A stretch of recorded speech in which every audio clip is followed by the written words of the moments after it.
I obviously wanted to make the roster, but I knew that there were players on it that were better than me, and I don't ever want to be this close and not make it again.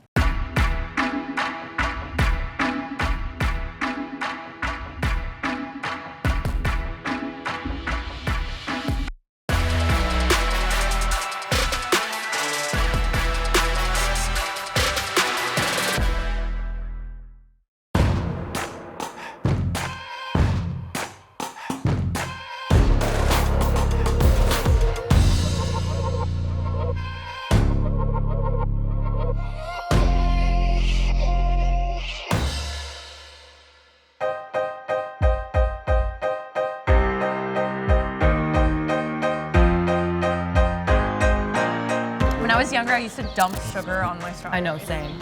Like, and not when I was that young, like 5 years ago, probably. all the schools I was looking at were like pretty far from home. And just as soon as I went to UCLA, the same as Abby, I was like, this is where I want to go.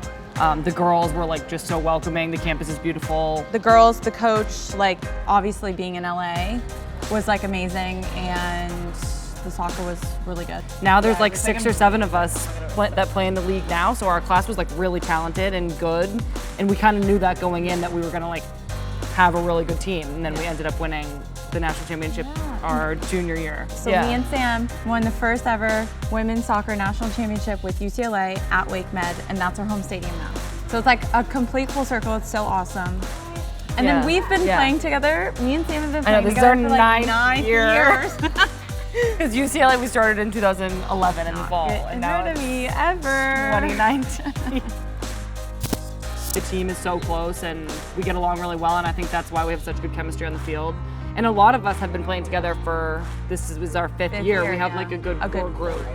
North Carolina has brought like 5,000, 6,000, 7,000 fans a game, which is like amazing. And at Wake Med, you know, you can only hold like 10,000 people in this stadium. So, you know, it feels like it's a big capacity, and there's like, it's like an intimate energetic, crowd. very intimate. It just feels like not a job. It feels like we're just doing it for fun sometimes. And I think that's like one of my favorite things about the group is that they're all my friends, and going to work doesn't feel like work at all. It's just like so enjoyable. Yeah. Thank you.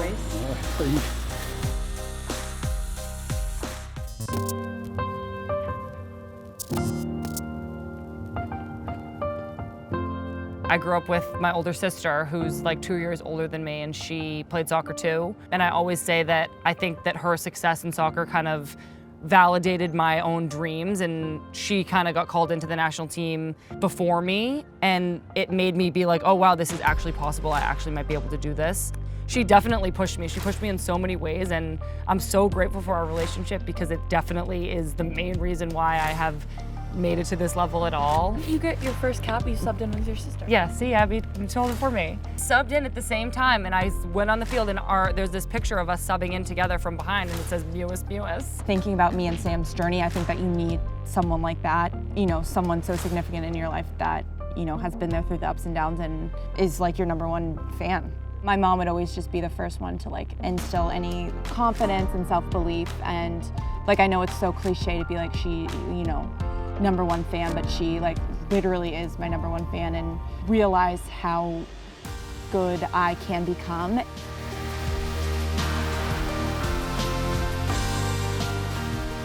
You have to be confident in the sense that like you're your own biggest fan, and you can stand up and be like, I deserve to be here, but then you also have to have that itch to get better that's constant, so you're also your own biggest critic. We were really fortunate to grow up at a time where like the 99ers were winning the World Cup, and we saw women doing exactly what we wanted to do. How we owe so much to them, and even the women who came before them, who started the team, and who played for no money, and who they wore men's uniforms. And looking back at like the past 30 years and just seeing how far the group has come and how we're advocating for ourselves now, it's so cool, and it's so empowering to imagine that we might have a positive impact on the next generation. It's just so cool to be able to like be associated with being a trailblazer or like pushing boundaries, and yeah, I think that this is like especially a really cool time like for women's empowerment and for, you know, women in sport. When I used to go to professional soccer games, and the power of like getting to meet someone and get their autograph. And I remember that feeling of getting that. And I think it's so cool that I have the opportunity to give that to someone else every time we play.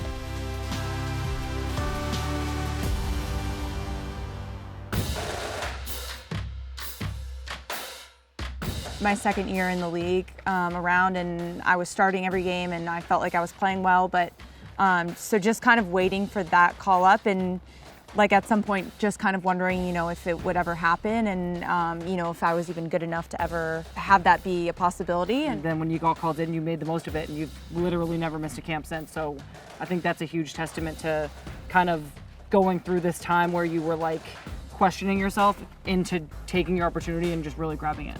In 2016, there was a big world tournament that year, and I ended up being an alternate, and I got to travel with the team, but I wasn't on the roster, and if they had medaled, I wouldn't have gotten one. I wouldn't change it because I think it has actually been one of the things that has taught me the most.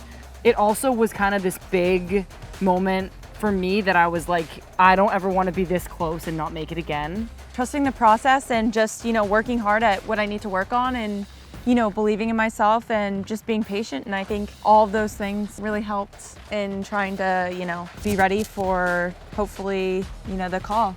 You know, I feel like in a sense that you like kind of trailblazed this path, and like someone that I hold so close to my heart and someone that means so much to me, you know, was being successful and doing so well. We're gonna have like moments where it's going really well and going fast and we feel like we're climbing all the way to the top, and moments where we're just dead stop or even slide backwards, and there's gonna obviously be ups and downs, and the process is so important, like being present where you are and just like trusting that what you've done to commit to what you want is gonna be enough and it's gonna get you there.